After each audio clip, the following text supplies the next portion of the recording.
안녕하십니까, 이성훈TV의 이성훈입니다. 원래 오늘 영상은 다음 기회에 제작하고 올려드릴 계획이었습니다. 그런데 최근에 많은 문의 전화와 상담 요청이 들어와서 긴박하게 급하게 이 영상부터 제작하고 올려드리려고 합니다. 우리가 채무자한테 돈을 못 받고 있을 때, 돈을 떼었을 때, 그리고 채권자가 채무자한테 돈을 받기 위한 법적 절차 중에 가장 많이 하는 부분들이 유체동산 집행권일 겁니다. 그 유체동산 집행권에 대해서 제가 지금부터 알려드리고 현장 영상들과 그 내용들을 설명을 드리도록 하겠습니다. 유체동산 집행이라고 하면 채무자가 거주하는 채무자 집 안에 있는 살림살이, 가재도구에 대해서 빨간 딱지를 붙이고 압류를 하는 그 절차들을 말합니다. 지금부터 연속적으로 몇 편에 걸쳐서 영상들을 올려드릴 테니 정말 많은 도움이 되실 겁니다. 그리고 많은 시청을 부탁드리겠습니다. 자, 우리가 알고 있는 떼인 돈 받는 방법, 절차, 즉 추심이란 건 정말 정답과 해답이 있는 겁니다. 인터넷에 떠도는 떼인 돈 받는 방법, 채권 회수 방법으로 검색되는 모든 정보와 영상, 이런 부분들이 사기는 아니지만 그런 식으로 해서는 절대 채무자한테 돈을 받아내실 수가 없을 겁니다.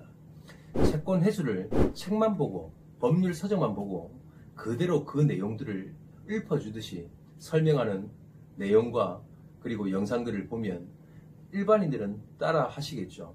그런데 일반인들이 그걸 보고 따라 하시게 되면 채권 회수에 아무런 도움이 되지 않는다고 저는 분명히 생각을 합니다. 채무자에게 돈을 받는 절차는 어떠한 법의 틀에 밖에서 일괄적으로 그리고 획일적으로 절대 처리할 수가 없는 문제입니다. 한번 생각을 한번 해보십시오. 채무자 각각 한 명 한 명 전부 다 다른 사람입니다. 그리고 전부 다 다른 환경에서 살아가고 있는 겁니다. 즉, 채무자의 생활 환경, 직업, 가족관계, 경제활동 한 명 한 명 다 똑같은 사람이 없을 겁니다. 각자 다르게 살아가고 있는 겁니다.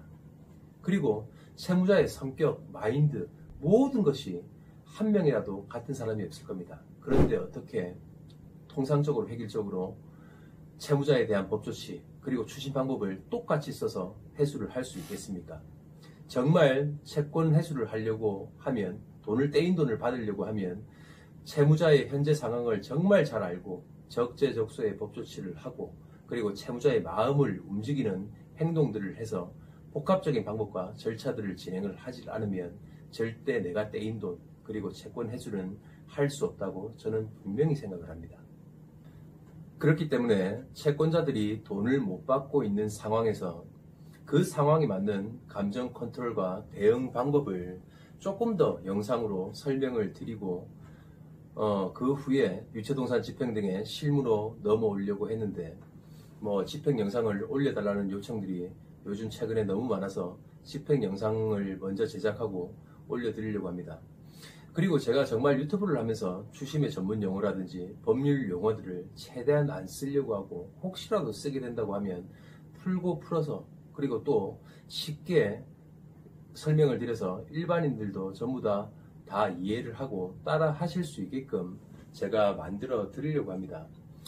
어차피 우리가 정말 억울하게 떼인 돈을 받고 그 다음에 추심 직원들 같은 경우는 정말 회수를 잘해서 돈을 벌어가는 게 목표지. 민법, 상법, 형법, 몇 조 몇 항 우리가 법 공부를 하려고 하는 건 아니지 않습니까?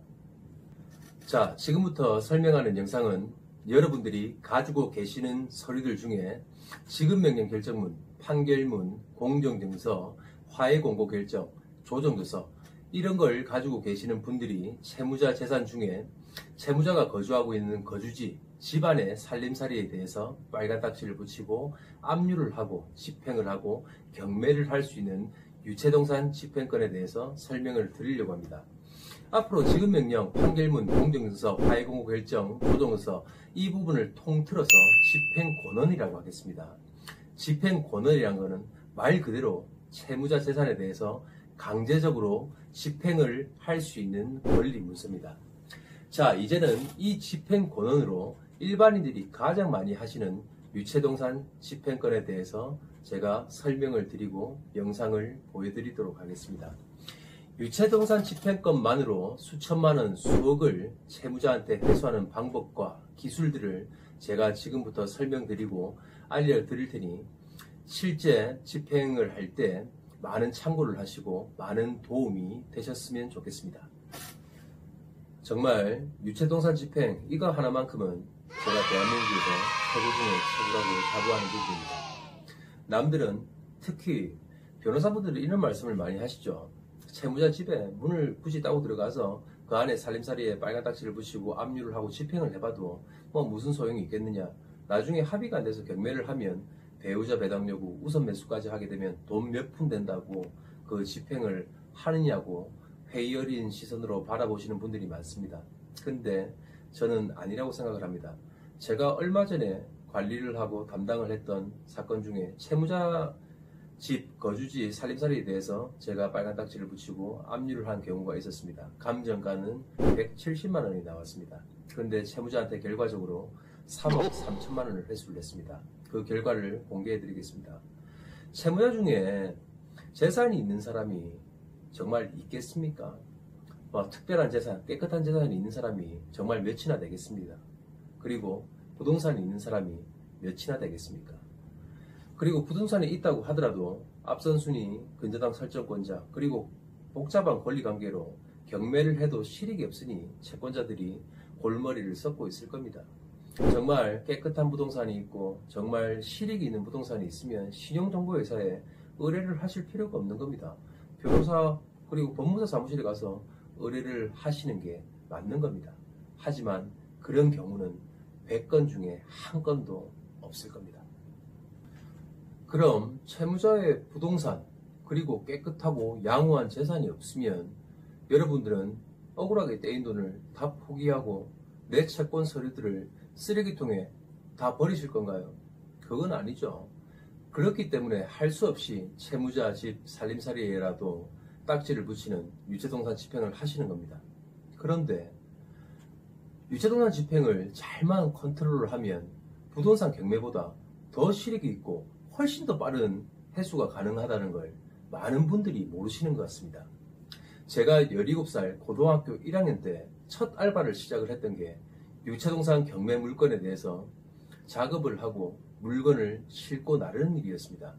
저희 집이 한 10년 가까이 경매물 센터를 운영을 했는데 얼마나 많은 경매 현장을 가보고 경험을 해봤겠습니까? 저는 지금도 신용정보회사에서 20년 동안 근무를 하고 있으면서 매달 회수하는 건수가 60건 이상씩이 됩니다. 그런데 그 중에 30% 이상이 유체동산 집행권으로 들어오는 사건들입니다. 그러면 앞으로 어떤 식으로 진행을 하면 되는지 저만의 방법과 기술들을 알려드리도록 하겠습니다. 이 내용과 영상을 몇 편에 걸쳐서 올려드릴 건데 정말 잘 참고하시면 지금 돈을 못 받고 있는 채권자분들은 정말 채무자한테 그 돈에 대해서 회수할 확률들이 엄청나게 올라가실 겁니다. 그리고 이 기술들을 잘 공부하고 연마하시면 지금 신용정보회사에 오신다고 하더라도 300에서 500만 원을 매달 꾸준하게 벌어가실 수 있는 그런 스킬들이 될 겁니다. 얼마 전에 제가 유튜브 영상을 좀 찾아보다가 채권자분들이 억울하게 돈을 떼이다 보니까 무당, 내가 이 돈을 받을 수 있을지 없을지 그런 부분들을 알아보고 다니시더라고요. 정말 황당했습니다. 그런 부분들보다 제 영상을 잘 참고하셔가지고 보시게 되면 받을 수 있는 방법들이 분명히 있을 겁니다. 그리고 제가 영상에 대해 가지고 다 올려드리지 못하는 부분들이 있습니다.